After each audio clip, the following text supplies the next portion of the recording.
नमस्कार दोस्तों, स्वागत है आपका स्टडी विद बहादुर चैनल पर। आज हम दिनांक 31 जुलाई 2025 के 16 सबसे महत्वपूर्ण सवालों का पूरा सेट लेकर आए हैं।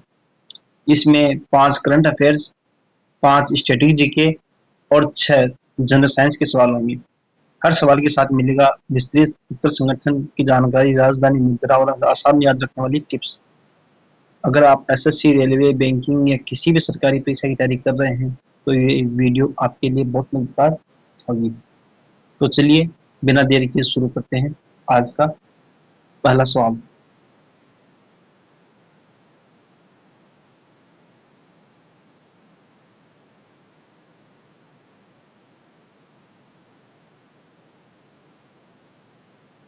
आज का पहला सवाल है, 13 फरवरी 2024 को शुरू की गई किस प्रमुख रूफटॉप सोलर योजना के तहत 1 करोड़ परिवारों को प्रति माह 300 यूनिट बिजली मुफ्त देने का वादा किया गया है? इसमें Which flagship rooftop solar initiative launched on 13 February 2024 promises up to 300 units of free electricity per month to 1 crore household?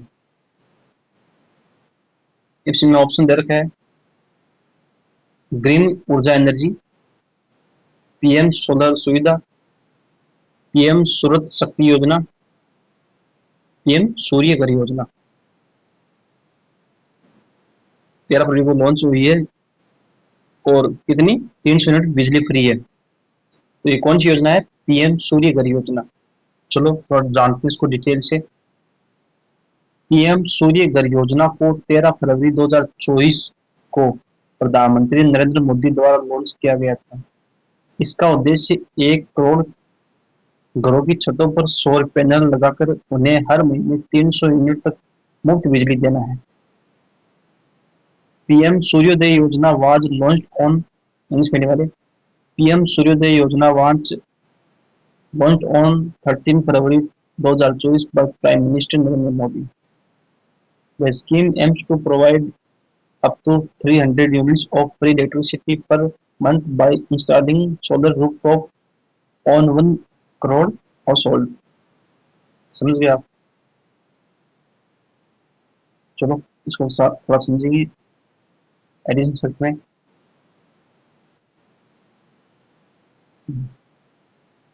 इस योजना के तहत 75% तक सब्सिडी दी जाएगी। Up to 75% subsidy is providing under the scheme. इसे ministry of new and renewable energy (MNR) द्वारा कार्यान्वित किया जा रहा है। Implemented by ministry of new and renewable energy, established in 1992, headquarter New Delhi. जो ministry of new and renewable energy है, इसका मुख्यालय कहाँ पर है? नई दिल्ली के अंदर है। और इसकी स्थापना कब हुई? 1992 के अंदर। अच्छा, इस योजना का मुख्य उद्देश्य क्या है? इसका उद्देश्य ऊर्जा आत्मनिर्भरता और हरित ऊर्जा को बढ़ावा देना है। The aim is to promote energy self-reliance and green energy. इस योजना में ऑनलाइन आवेदन प्रक्रिया और मोबाइल ऐप भी शामिल है। Online application and mobile app support include under the scheme. तो चलो दोस्तों, समझ में आया क्वेश्चन? चलते हैं नेक्स्ट क्वेश्चन पर।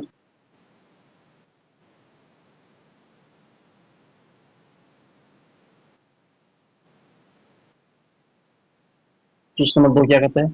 भारत के नए सीएजी का पदभार जुलाई 2025 में किसने ग्रहण किया? Who assumed charge as the new Comptroller and Auditor General (CAG) of India in July 2025? Option दे रखा है, गिरीश चंद्र मुर्मू, राजीव कुमार, विवेक जोशी, अतुल कुमार रॉय। तो इसका आंसर क्या होगा कि भारत के नए सीएजी का पदभार जुलाई 2025 में किसने संभाला है? अतुल कुमार रॉय ने। Option D. चलो इसकी थोड़ी डिटेल देख लेते हैं। अतुल कुमार रॉय ने जुलाई 2025 में भारत के नियंत्रक और महालेखा परीक्षक सीएजी के रूप में कार्यभार ग्रहण किया। इंग्लिश मीडियम वाले Atul Kumar Roy assumed charge as the new Comptroller and Auditor General (CAG) of India in July 2025. Additional fact जानेंगे इसके बारे में।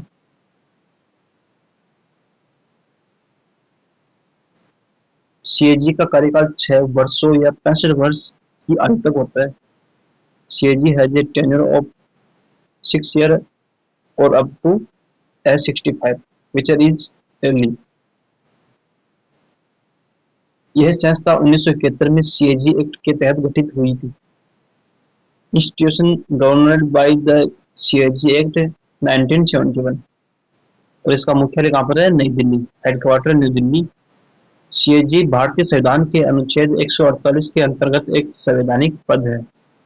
CAG is a constitutional authority under Article 148 of Indian Constitution। क्या समझे इस additional fact के अंदर कि CAG का कार्यकाल कितने दिनों तक रहेगा? 6 वर्ष या अधिकतम 25 वर्ष की आयु होगी तो उसको रिटायरमेंट लेना होगा। साथ में ये संस्था की स्थापना कब हुई? 1971 में। और किस एक्ट के तहत हुई? CAG एक्ट के तहत। वो हेडक्वार्टर कहाँ पर है इसका? नई दिल्ली के अंदर। चलो चलते हैं नेक्स्ट क्वेश्चन पर। अगर दोस्तों क्लास आपको अच्छी लग रही है, इंफॉर्मेटिव है, क्लास को लाइक करो और वीडियो को शेयर करो। क्वेश्चन नंबर 3 क्या कहते हैं?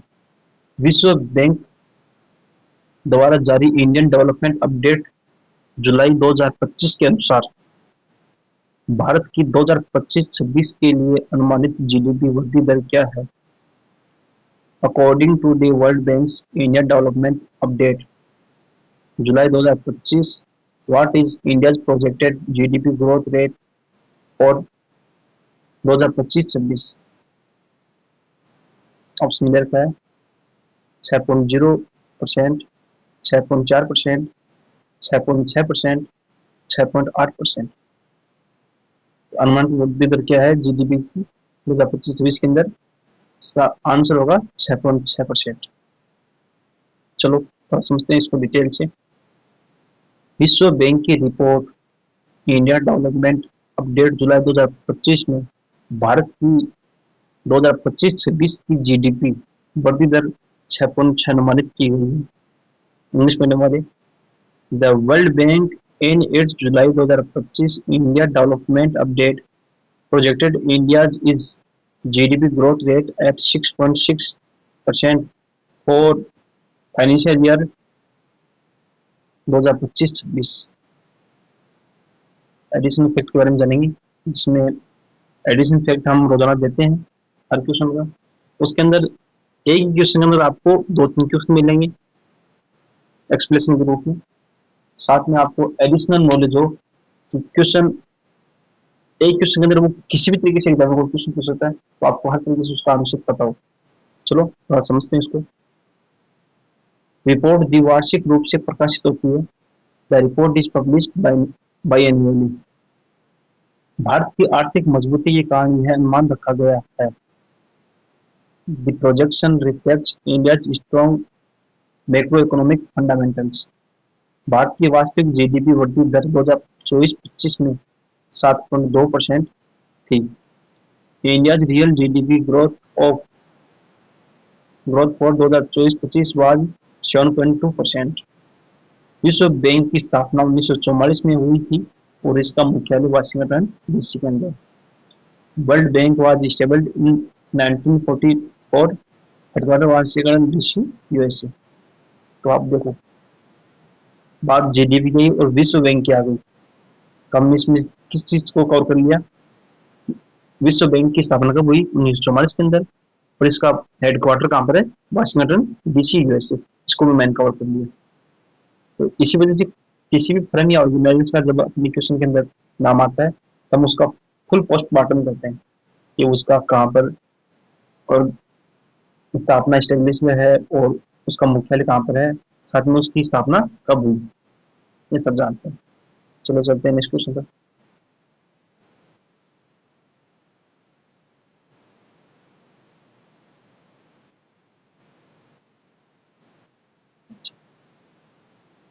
क्वेश्चन नंबर 4 क्या कहते हैं? वैश्विक नवाचार सूचकांक 2024 ग्लोबल इनोवेशन इंडेक्स 2024 में भारत को कौन सा स्थान प्राप्त हुआ है? What is the India's rank in the global innovation index GIRI 2024? Option में दे रखा है 35वां रैंक, 40वां, 42वां, 50वां। तो ग्लोबल इनोवेशन इंडेक्स में कौन सा स्थान प्राप्त हुआ है? 42वां। चलो थोड़ा समझते हैं इसको डिटेल से। वैश्विक नवाचार सूचकांक 2024 में भारत को 132 देशों में से 42वां स्थान मिला है। यह सूचकांक विश्व बौद्धिक संपदा संगठन WIPO, जिसकी फुल फॉर्म है वर्ल्ड इंटेलेक्चुअल प्रॉपर्टी ऑर्गेनाइजेशन, द्वारा जारी किया जाता है। अब ये क्वेश्चन पूछा है, ये GII की आपने रैंक देख ली, इंडेक्स देख लिया कि इसमें ये रैंक मिलती है, बट ये रैंक कौन जारी करता है, कौन सी संस्था है? WIPO, जिसका फुल फॉर्म क्या है? World Intellectual Property Organization. चलो इसमें नंबर वाले India ranked 24 and out of 132 countries in the Global Innovation Index 2024. The index is published by the World Intellectual Property Organization WIPO. Additional fact आ गया, इसमें थोड़ा जानेंगे इसको डिटेल से। यह सूचकांक नवाचार क्षमता और प्रदर्शन पर आधारित है। The index ranks countries based on their innovation capability and performance. 2023 में भारत 40वें स्थान पर था, जो कि इस वर्ष से बेहतर था। India was rank 40 in 2023, better than 2024। Top 3 देश स्विट्जरलैंड, स्वीडन और America. Top 3 countries Sweden and the USA। यह रिपोर्ट कार्नेल यूनिवर्सिटी और इनशेड के सहयोग से बनती है। The report is compiled with inputs from Cornell University and INSEAD. तो इसके अंदर एडिशनल फैक्ट निकाल लिया आपने कि 2023 के अंदर इसका स्थान कौन सा था? 40वां है, और प्रेजेंट में कौन सा है? 42वां। मतलब पहले अपनी बेहतर स्थिति थी वर्ल्ड के अंदर, अब थोड़ी स्थिति खराब हुई है। चलो क्वेश्चन नंबर 5 क्या कहता है? भारतीय पुरातत्व सर्वेक्षण ASI की स्थापना किस वर्ष हुई थी? In which year was the archaeological survey of India ASI established? Option में दे रखा है 1847, 1861, 1875, 1901। आंसर क्या होगा? 1861। क्या चीज है? ASI की स्थापना कौन से वर्ष हुई? 1861 में। चलो तो समझते इसको डिटेल से। भारतीय पुरातत्व सर्वेक्षण ASI की स्थापना 1861 में लॉर्ड कैनिंग के शासनकाल में अलेक्जेंडर कनिंग द्वारा की गई थी। ये भारत में पुरातत्व और सांस्कृतिक धरोहर के संरक्षण का प्रमुख निकाय है। इंग्लिश में वाले the archaeological survey of India. अच्छा, ऐसा ही फुल भी आप याद रखना कौन सी है? Archaeological survey of India. English में ध्यान दो। The archaeological survey of India ASI was established in 1861 by Alexander Canning during the tenure of Lord Canning. It is the premier organization for archaeological research and heritage conservation in India. Additional fact आगे तो समझते हैं इसके बारे में। ASI का मुख्यालय नई दिल्ली में स्थित है। ASI headquarter is located in new Delhi. ये भारत सरकार के संस्कृति मंत्रालय के अंतर्गत आता है। It functions under the Ministry of Culture, Government of India. Cunningham को भारतीय पुरातत्व का जनक कहा जाता है। Cunningham is known as the father of Indian archaeological. ASI देश भर में 3600 से अधिक संरक्षित स्मारकों का रखरखाव करता है। ASI maintain over 36,000 protect mountains monuments across India. अच्छा, एएसआई की बात आई तो एएसआई का फुल फॉर्म आपको बता ही दिया मैंने, और इसका हेडक्वार्टर कहाँ पर है? नई दिल्ली के अंदर है। और ये भारत सरकार की कौन से मंत्रालय के अंतर्गत आता है? मिनिस्ट्री ऑफ कल्चर के अंतर्गत आता है। और कनिंग का नाम आ गया तो कनिंग क्या है? भारतीय पुरातत्व का जन्म किसको कहा जाता है? कनिंग को कहा जाता है, फादर ऑफ इंडियन आर्कियोलॉजिकल। चलो दोस्तों, चलते हैं नेक्स्ट क्वेश्चन पर। क्वेश्चन नंबर 6, ये अपना स्टैटिक क्वेश्चन आ गया। चलो देखते हैं दोस्तों। अगर क्लास आपको अच्छी लग रही है, इंफॉर्मेटिव है, तो क्लास को लाइक और वीडियो को शेयर जरूर करो। निम्नलिखित में से कौन सी नदी प्रायद्वीपीय भारत की सबसे लंबी नदी है? Which of the following is the longest river in peninsular India? Option दे रखा है कृष्णा, गोदावरी, नर्मदा, कावेरी। क्वेश्चन क्या कहता है? कौन सी नदी प्रायद्वीपीय भारत की सबसे लंबी नदी है? तो इसका क्या आंसर होगा? गोदावरी। चलो थोड़ा जानते हैं इसके बारे में डिटेल से। गोदावरी नदी, जिसे दक्षिण गंगा कहा जाता है, प्रायद्वीपीय भारत की सबसे लंबी नदी है। इसकी लंबाई लगभग 1465 किलोमीटर है। क्या समझे आप? गोदावरी नदी है वो दक्षिण भारत की सबसे लंबी नदी है, ठीक, प्रायद्वीपीय भारत की सबसे लंबी नदी है, और इसे दक्षिण की गंगा भी कहा जाता है, गोदावरी को। और इसकी लगभग लंबाई 1465 किलोमीटर है। इंग्लिश में वाला ध्यान दो। The Godavari rivers also known as the Dakshin Ganga, Ganges of the south, is the longest river in peninsular India, प्रायद्वीपीय Bharat, with a length of approximately 1465 kilometre. Addition fact जिसके बारे में हमें थोड़ा डिटेल से जानकारी मिलेगा, समझते हैं। ये महाराष्ट्र के नासिक जिले से निकलती है। क्वेश्चन ये पूछ ले कि गोदावरी नदी है वो कहाँ से निकलती है? महाराष्ट्र के नासिक जिले से निकलती है। It originated from Nashik district, Maharashtra. इसका डेल्टा भारत के सबसे बड़े डेल्टाओं में से एक है। Its delta is among the largest in India. यह बंगाल की खाड़ी में गिरती है। Its drains into the Bay of Bengal. अच्छा, इसकी प्रमुख सहायक नदियां कौन सी है? इंद्रावती, मंजीर, प्राणहिता। Major tributaries Indravati, Manjira, Pranhita. तो बात गोदावरी नदी आई है।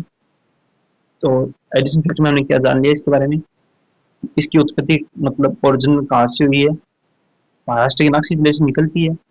अच्छा, इसका डेल्टा भारत के सबसे बड़े डेल्टाओं में से एक है, और ये लास्ट में कहाँ जाके गिरती है? बंगाल की खाड़ी में। और इसकी प्रमुख नदियां भी देख ली, इंद्रावती, मंजीर, प्राणहिता। एडिशन फैक्ट आपको इसीलिए लिखा जाता है कि आपको एक ही क्वेश्चन के अंदर बहुत सारी जानकारी मिले, कि जिससे कि एग्जाम में कोई भी क्वेश्चन गलत होने की अपनी कोई भी गुंजाइश ना हो।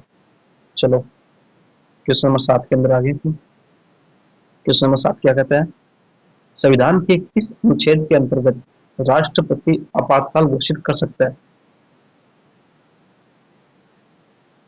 Under which article of the constitution can be president declare A national emergency? राष्ट्रीय आपातकाल की बात है ना। अच्छा, ऑप्शन देता है अनुच्छेद 352, आर्टिकल 30, 356, आर्टिकल 360 और आर्टिकल 368। तो इसके अंदर क्या आंसर होगा? अनुच्छेद 352। चलो थोड़ा समझते हैं इसके बारे में। अनुच्छेद 352 के तहत यदि भारत की सुरक्षा को बाहरी आक्रमण या आंतरिक विद्रोह से खतरा हो, तो राष्ट्रपति राष्ट्रीय आपातकाल घोषित कर सकता है। इंग्लिश मीडियम वाले, under article 352 the president can proclaim a national emergency if the security of India is threatened by war, external aggregation और आर्म्ड रिबिलियन। अच्छा, एडिशन फिफ्थ में थोड़ा जानेंगे इसको डिटेल से। इमरजेंसी फर्स्ट टाइम कब क्या है लगी। अब तक भारत में 3 बार राष्ट्रीय आपातकाल लगा है, 1962, 1971, 1975। India has witnessed national emergency thrice. 3 बार कौन कौन से? 1962, 1971 एंड 1975। अच्छा, इस दौरान मौलिक अधिकार स्थगित किए जा सकते हैं। Fundamental rights can be suspended during emergency. संसद की अवधि 1 वर्ष तक बढ़ाई जा सकती है। पार्लियामेंट्स टर्म में बी एक्सटेंडेड बाय 1 ईयर। यह आपातकाल केवल संसद की मंजूरी से लागू होता है। It's require parliamentary approval to remain in effect. पूछ लेंगे भारत के अंदर राष्ट्रीय आपातकाल कब लगा था। भारत में 3 बार लग चुका है, 1962 में, 1971 में, 1975 में। और मतलब आंतरिक विद्रोह होता है तब कौन सा? अच्छा, आंतरिक विद्रोह होता है तब राष्ट्रपति आपातकाल की घोषणा कर सकता है। कौन से अनुच्छेद के तहत? 352 के तहत। चलो, क्वेश्चन नंबर 8 क्या कहता है? अशोक के शिलालेख प्रमुख रूप से किस भाषा और लिपि में लिखे गए हैं? The inscription of emperor Ashok were primarily written in which language and script? Option देता है संस्कृत एंड नागरी, पाली और ब्राह्मी, प्राकृत और ब्राह्मी, तमिल और वेटुटलेक। तो ऑप्शन क्या होगा? पाली एंड ब्राह्मी। तो अशोक की शिलालेख कौन सी भाषा? पाली, और लिपि कौन सी थी? ब्राह्मी। चलो थोड़ा समझते हैं इसको डिटेल से। अशोक के अधिकांश शिलालेख प्राकृत भाषा में और ब्राह्मी लिपि में लिखे गए हैं। दक्षिण भारत के कुछ अभिलेख ख्रोष्टीय लिपि में भी मिले हैं, इंग्लिश में वाले। Most of Ashoka's inscription were written in Prakriti language and Brahmi script. Some inscriptions in the northwest were written in Khroshti script.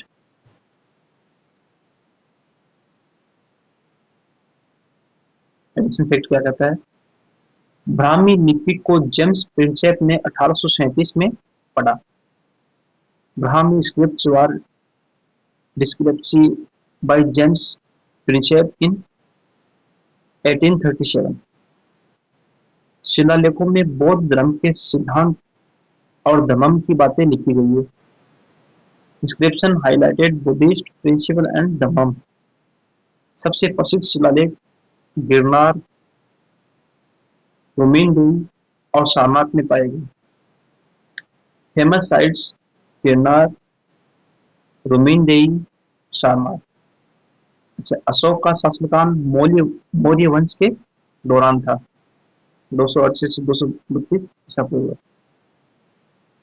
Ashoka rule during Maurya dynasty 268 से 232 बीसी।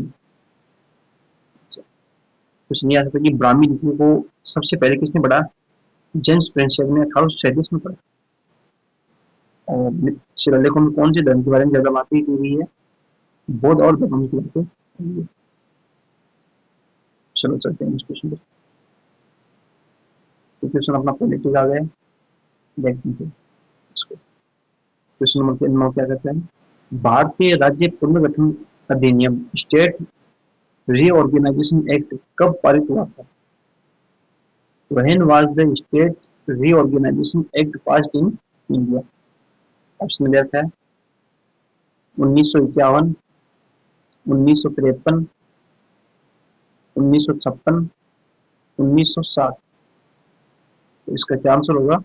भारतीय राज्य पुनर्गठन अधिनियम 1956 के तहत पारित हुआ। चलो थोड़ा समझते हैं इसको डिटेल से। राज्य पुनर्गठन अधिनियम 1956 में पारित हुआ।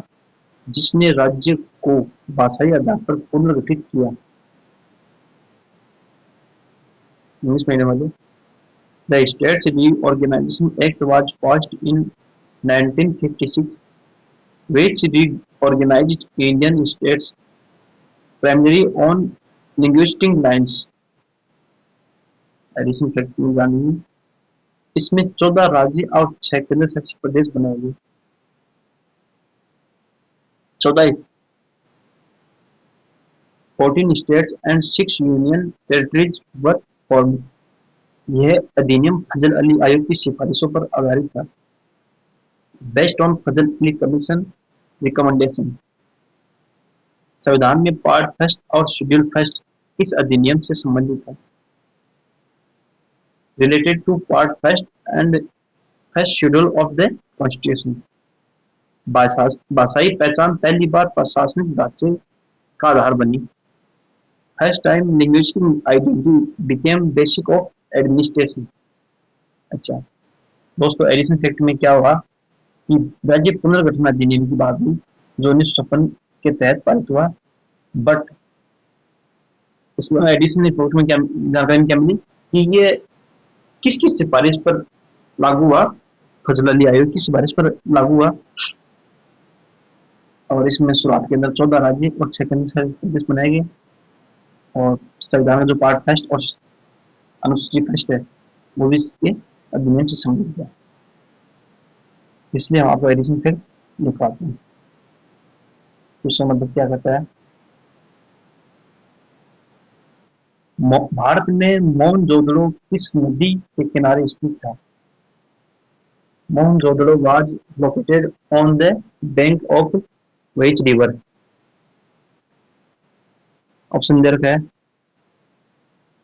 रावी, घग्गर, सिंधु, सरस्वती।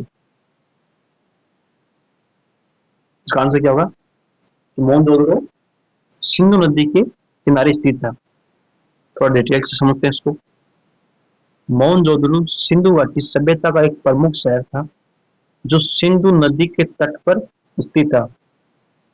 अब जो स्थान पाकिस्तान के अंदर है।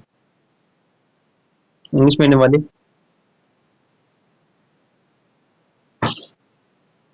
Mohenjodaro was a major city of the Indus Valley civilization located on the banks of the Indus River, now in Pakistan। अच्छा, एडिशन फैक्ट में थोड़ा जानेंगे इसके बारे में। इसका अर्थ है मृतकों का टीला, meanings mound of the dead. यहाँ ग्रेट बाथ अनाज भंडार और सुनियोजित सड़कें मिली। Found great bath granary and plant stage. 1924 में इसे आर डी बनर्जी ने खोजा था। Discovered in 1924 by R D Banerjee. अब यह यूनेस्को विश्व धरोहर स्थल है। Now a UNESCO world heritage site. दोस्तों मोहनजोदड़ो के बारे में होगी। सिंधु नदी है, मटका का टीला है इसका अर्थ। और 1924 में आर डी बनर्जी ने इसको खोजा और ये यूनेस्को वर्ल्ड हेरिटेज साइट है। बस इसके लिए ये इतना ही करना है। क्वेश्चन नंबर 11 आ गया और ये अपना यहाँ से जनरल साइंस का पार्ट स्टार्ट होता है। दोस्तों अभी तक हमने क्या पढ़ लिया? करंट अफेयर्स, स्टैटिक जीके, साथ में इंडियन कल्चर सब वगैरह। अच्छा, बाद में पार्ट आ गया कौन सा? जनरल साइंस का। दोस्तों कुछ ऑडियंस की शिकायतें आ रही थी कि सर आप जो पढ़ाते हो वो बाइलिंगुअल फॉर्मेट के अंदर जो ऑप्शन है वहां पर नहीं रहता। तो दोस्तों आज हमने इसको सुधारा है। बाय जो ऑप्शन दे रखा है वो भी आपको बाइलिंगुअल फॉर्मेट के अंदर है। पहले हिंदी, उसके बाद में जस्ट उसका इंग्लिश ट्रांसलेशन। तो दोस्तों आपको समझने में आसानी होगी हिंदी मीडियम वालों और इंग्लिश मीडियम वालों दोनों के लिए। चलो क्वेश्चन नंबर 11 क्या कहता है? मानव शरीर में कौन सा हार्मोन रक्त में ग्लूकोज के स्तर को कम करता है? Which hormone in the human body lowers the level of glucose in the blood? Option दे रखा है ग्लूकागोन, इंसुलिन, थायरोक्सिन, एड्रेनलिन। तो इसका उत्तर क्या होगा? मानव शरीर में इंसुलिन है जो रक्त में ग्लूकोज के स्तर को कम करता है। उत्तर क्या होगा? इंसुलिन। चलो समझते हैं इसको थोड़ा डिटेल से। इंसुलिन एक पैनक्रियाटिक हार्मोन है जो रक्त में ग्लूकोज के स्तर को नियंत्रित करता है। यह कोशिकाओं को ग्लूकोज को अवशोषित करने में मदद करता है, जिससे रक्त शर्करा कम होती है। क्या समझे आप? इंसुलिन एक पैनक्रियाटिक हार्मोन है जो ब्लड के अंदर अपने ग्लूकोज के स्तर को नियंत्रित करता है। बस मेन इसका कार्य है कि ग्लूकोज की लेवल को ये मेंटेन रखेगा। ये कोशिकाओं की ग्लूकोज को अवशोषित करने में मदद करता है, जिससे रक्त शर्करा कम रहती है। जब इंसुलिन की कमी हो जाएगी तो ब्लड के अंदर ऑक्सीजन का लेवल बढ़ जाएगा। जब ऑक्सीजन का लेवल बढ़ जाएगा तो जिसको बोलते हैं अपन डायबिटीज, मधुमेह रोग। में गिनने वाले थोड़ा ध्यान दो। Insulin is a pancreatic hormone that helps regulate blood sugar levels. It allows body cells to absorb glucose from the bloodstream, thus reducing blood glucose levels. ये सोर्स कहाँ से दिया हमने इसे? देखो ऐसा है कि आपको जो पढ़ाया जा रहा है वो कुछ बाहर का अलग नहीं है। हमारा पूरा कंटेंट ऑथेंटिक है। ओनली फॉर गवर्नमेंट वेबसाइट से अपना सारा कंटेंट आता है। साथ में जो हिस्ट्री, जीके और आप जनरल साइंस का क्वेश्चन देखते हो वो ओनली फॉर हम एनसीईआरटी को बेस मानकर वहीं से पूरा क्वेश्चन को उठाते हैं। ऐसा नहीं कि कोई हर कहीं से क्वेश्चन उठा ले। और एनसीईआरटी क्वेश्चन है तो ये क्वेश्चन रिपीट होने का बहुत ज़्यादा इसकी चांस है। चलो एडिशन फैक्ट के बारे में थोड़ा जानते हैं। इंसुलिन अग्नाशय पैनक्रियाज में लैंगरहैंस की बीटा कोशिकाओं से स्रावित होता है। इंसुलिन कहाँ से स्रावित होता है? जो अपना अग्नाशय है उसके लैंगरहैंस की बीटा कोशिकाओं से स्रावित होता है। Insulin is secreted by the beta cells of the island of Langerhans in the pancreas. Glucagon hormone रक्त में शर्करा को बढ़ाता है। इंसुलिन इसका विपरीत कार्य करता है। क्या समझे आप? Glucagon increase blood sugar levels whereas insulin lower it's. Glucagon तो क्या करेगा कि जो ब्लड है उसके अंदर ग्लूकोज को बढ़ाएगा, बट इंसुलिन है वो जस्ट इसके अपोजिट साइड में काम करेगा। वो ग्लूकोज की लेवल को ब्लड के अंदर कम करेगा। मधुमेह डायबिटीज तब होता है जब शरीर में पर्याप्त इंसुलिन नहीं बना पाता या उस पर प्रतिक्रिया नहीं करता। Diabetes occurs when the body does not producing enough insulin or does not respond properly to it. मैंने आपको शुरुआत में बताया कि डायबिटीज कब होता है? जब शरीर में पर्याप्त इंसुलिन नहीं बन पाएगा। तो इंसुलिन जब नहीं बनेगा तो अपनी बॉडी के अंदर ग्लूकोज का लेवल कम नहीं होगा। अब जब ग्लूकोज का लेवल कम नहीं होगा बॉडी ब्लड के अंदर तो ग्लूकोज लेवल बढ़ेगा तो इंसुलिन ग्लूकोज के लेवल को बढ़ने को अपन इंसुलिन कहते हैं। अच्छा ये क्वेश्चन थोड़ा सा एक अपन टॉपिक रह गया। इंसुलिन की खोज 1921 में फ्रेडरिक बेंटिक और चार्ल्स बेस्ट ने की थी। Insulin was discovered in 1921 by Frederick Banting and Charles Best. तो देखो दोस्तों क्या हुआ, बात इंसुलिन की आई है। लेकिन इंसुलिन कहाँ से स्रावित होता है, इसका क्या कार्य है? इंसुलिन के साथ में इसका अपोजिट कौन है? Glucagon hormone. उसको भी हमने कवर किया एडिशन फैक्ट में। इसलिए कहते हैं कि एडिशन फैक्ट अच्छा। साथ में इंसुलिन की खोज किसने की ये भी हमने एडिशन फैक्ट के बारे में एडिशन फैक्ट में बताया। इसलिए हम आपको कहते हैं कि एडिशन फैक्ट आपके लिए बहुत इंपॉर्टेंट है। इसको थोड़ा ध्यान से देखा होगा। चलो क्वेश्चन नंबर 12 क्या कहता है? किस तत्व का उपयोग परमाणु ऊर्जा संयंत्रों में ईंधन के रूप में किया जाता है? Which element is used as fuel in nuclear power plants? Option में दे रखा है uranium, plutonium, thorium, sodium. Answer क्या होगा इसका? यूरेनियम। परमाणु ऊर्जा संयंत्रों में ईंधन के रूप में यूरेनियम को काम में लेते हैं। चलो थोड़ा समझते हैं इसको डिटेल से। यूरेनियम 235 परमाणु विखंडन में प्रयुक्त मुख्य ईंधन है, मेन फ्यूल है। जब ये न्यूट्रॉन द्वारा आघातित होता है तो भारी मात्रा में ऊर्जा उत्पन्न करता है। इंग्लिश मीडियम वाले, uranium 235 is the primary fuel used in nuclear fission. When bombarded by neutron, it splits into smaller nuclei and releasing a huge amount of energy. बहुत मात्रा में एनर्जी रिलीज करता है।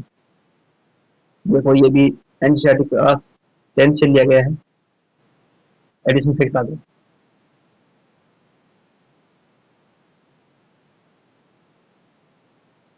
एडिशन फैक्ट में क्या कहता है? भारत में क्राकापार और राउत बाटा जैसे परमाणु संयंत्रों में यूरेनियम का उपयोग होता है।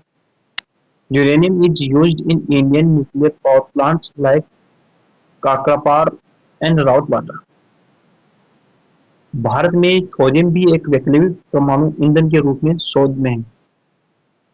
India is researching thorium as an alternative nuclear fuel. Uranium 238 से प्लूटोनियम 239 तैयार किया जा सकता है। Uranium 238 can be convert into plutonium 239। भारत में यूरेनियम मुख्यतः झारखंड और आंध्र प्रदेश में पाया जाता है। Uranium is mainly founded in Jharkhand and Andhra Pradesh in India. चलो क्वेश्चन नंबर 13, वसा फैट के पाचन में कौन सा एंजाइम मुख्य भूमिका निभाता है? Which enzyme plays a major role in the digestion of fats?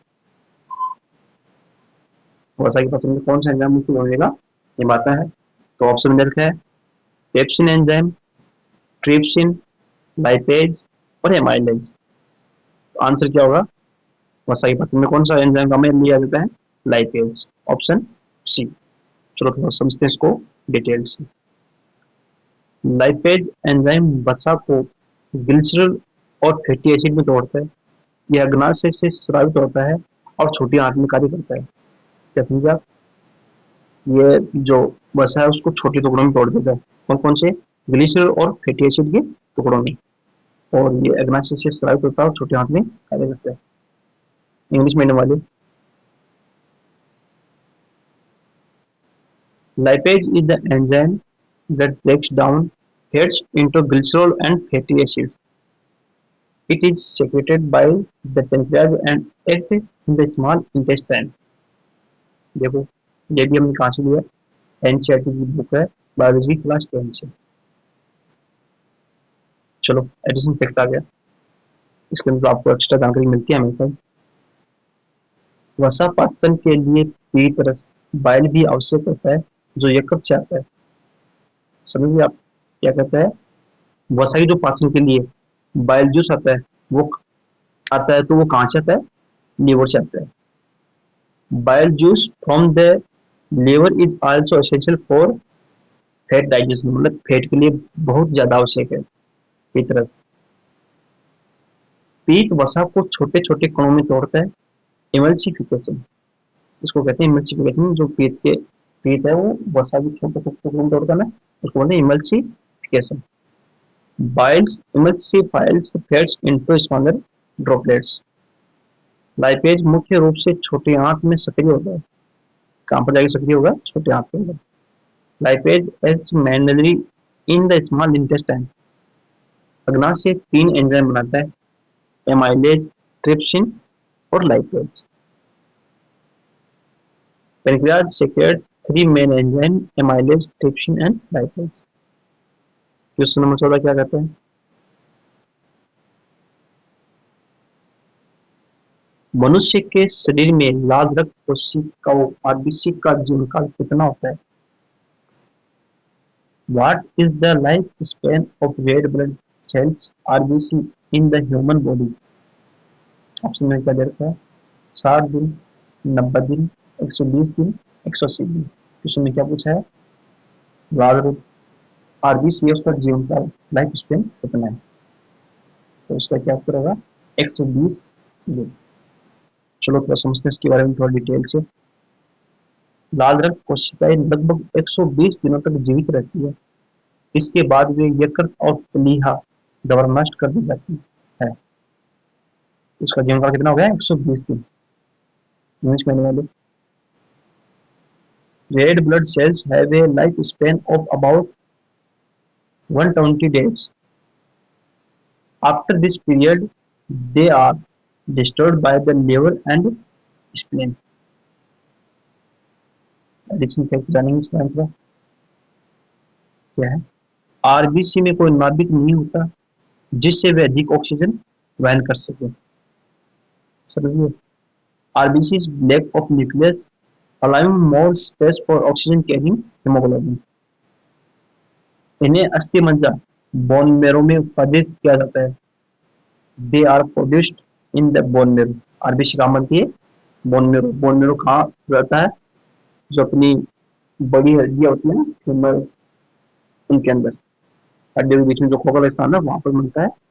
तो उसी को कहते हैं बोन मेरो, और वहां पर अपना आरबीसी, डब्ल्यूबीसी इन सबका निर्माण होता है।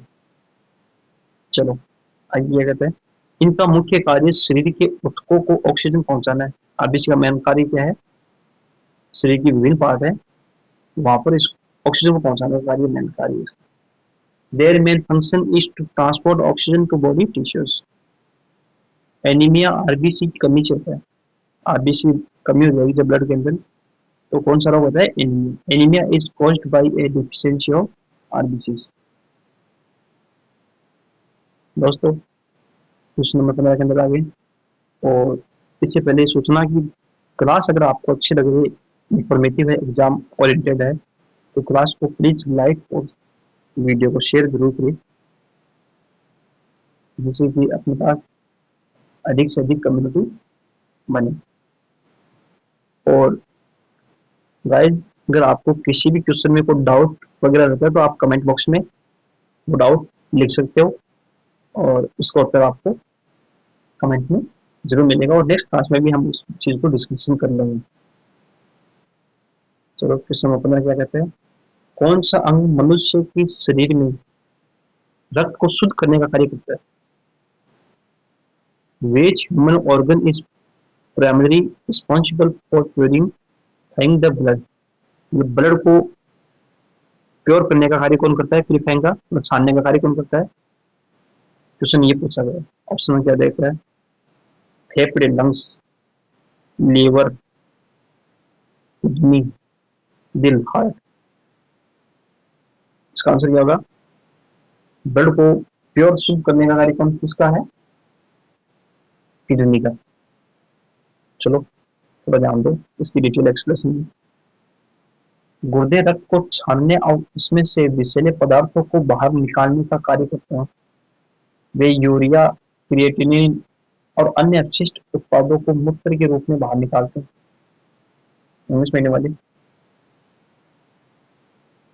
Kidneys filter the blood to remove waste products like urea, creatinine, and excess salts, maintaining body's chemical balance. रासायनिक प्रक्रिया balance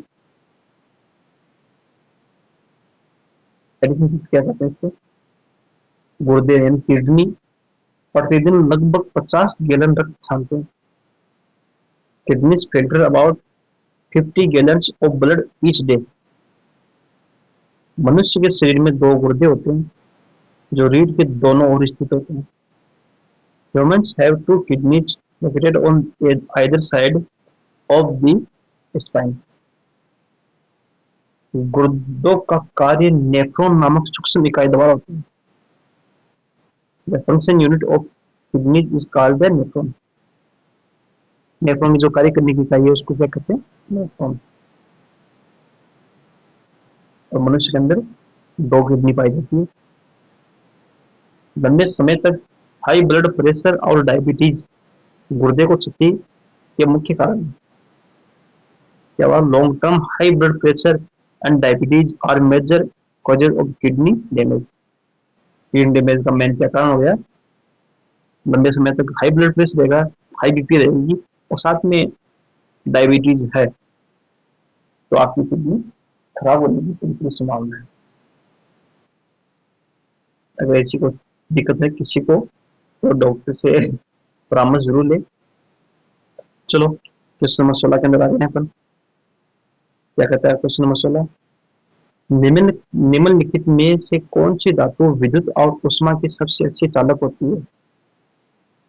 which of the following metals is the best conductor of heat and electricity? Option के तरफ है iron, aluminium, तांबा, copper, चांदी, silver. विद्युत की पूछिए क्या सबसे अच्छी चालक? चांदी, इसका उत्तर होगा चांदी। चांदी धातुओं में सबसे अच्छी विद्युत और ऊष्मा चालक होती है। इसके परमाणुओं में मुक्त इलेक्ट्रॉनों की संख्या अधिक होती है, जिससे प्रवाह बेहतर होता है। दोस्तों, धातुओं के अंदर जिस मेटल के अंदर मुक्त फ्री इलेक्ट्रॉन रहेंगे, जितने फ्री इलेक्ट्रॉन, वह उतनी ही ज्यादा धातु की चालक रहेगी। उष्मा और धातु नहीं, उष्मा और विद्युत की चालक रहेगी वह धातु। इंग्लिश मीडियम वाले दोस्तों, क्वेश्चन को कभी कभार समझाने में ऐसा कुछ किंतु हो जाता है, बट जो अपना क्वेश्चन आंसर सेट है, जो मैं आपको रोजाना पढ़ाता हूँ, वो बहुत इंफॉर्मेटिव है, एग्जाम ओरिएंटेड है। देखना अपनी क्लास से किसी भी कैटेगरी एग्जाम में, पटवारी, ग्राम से, अभी जो राजस्थान के अंदर भर्ती होने वाली है REET, Rajasthan police, railway NTPC, आने वाली group D, SSC CGL, CHSL, लगभग अपकमिंग एग्जामों के अंदर अपनी क्लास से क्वेश्चन रिपीट होने की पूरी पूरी संभावना रहेगी, क्योंकि अपन सारा टॉपिक कवर करके चलते हैं। जीके के अंदर कंप्लीट ऑल ओवर जीके आ गया, स्टैटिक जीके को भी कवर करते हैं, करंट को भी कवर करते हैं, साथ में जनरल की क्वेश्चन को भी अपन कवर कर लेते हैं। चलो मीन्स में ध्यान दो। Silver is the best conductor of heat and electricity due to high density of free electron it is structure. मैंने आपको बता दिया कि जिस मेटल के अंदर फ्री इलेक्ट्रॉन सबसे ज्यादा रहेंगे, वह मेटल सबसे अच्छी चालक रहेगी। अब इसमें क्या कहता है? चांदी की विद्युत चालकता कॉपर से भी अधिक होती है, लेकिन कॉपर अधिकतर प्रयोग में लाया जाता है क्योंकि यह सस्ता होता है। Silver is more conductive than copper, but copper is used more due to lower cost. ये तो सबको पता है कि कॉपर है वो कम कॉस्टली है, बट चांदी है वो बहुत महंगी होती है, इसलिए उसको कम काम में लिया जाता है। बट जो सिल्वर है वो सबसे ज्यादा विद्युत की अच्छी चालक होती है। अच्छा, आगे क्या कहता है? चांदी को इलेक्ट्रॉनिक उपकरणों, सोलर पैनलों और सर्किट्स में उपयोग किया जाता है। Silver is used in electronics, solar panels and circuit components. जो महंगे आइटम होते हैं उसके अंदर सिल्वर को काम में लिया जाता है। हीट कंडक्शन में भी चांदी सबसे आगे होती है। Silver is also the best conductor of heat among metals. चांदी का मेल्टिंग पॉइंट 961.8 डिग्री सेल्सियस होता है, बहुत ज्यादा होता है। Silver has a melting point of 1961.8 degree Celsius. दोस्तों, साइंस का पाठ खत्म हुआ। दोस्तों, अपना चैनल है उसको भी आप क्लास देखने के बाद में शेयर किया करो लोगों के साथ में, और आपके जितने भी दोस्त पढ़ने वाले हैं जो तैयारी कर रहे हैं गवर्नमेंट एग्जाम की, उसको अपनी क्लास के बारे में बताया करो। चलो दोस्तों, ये था 31 जुलाई 2025 का पूरा 16 क्वेश्चनों का सेट। उम्मीद है कि आपको यह वीडियो पसंद आया होगा। अगर यह मददगार रहा तो वीडियो को लाइक शेयर करें और स्टडी विद बहादुर चैनल को सब्सक्राइब करना न भूलें। कल हम 1 अगस्त 2025 के top current affairs, static GK और जनरल साइंस के क्वेश्चनों के साथ फिर मिलेंगे सुबह 6 बजे। तब तक आप पढ़ते रहें और आगे बढ़ते रहो। ओके दोस्तों, जय हिंद।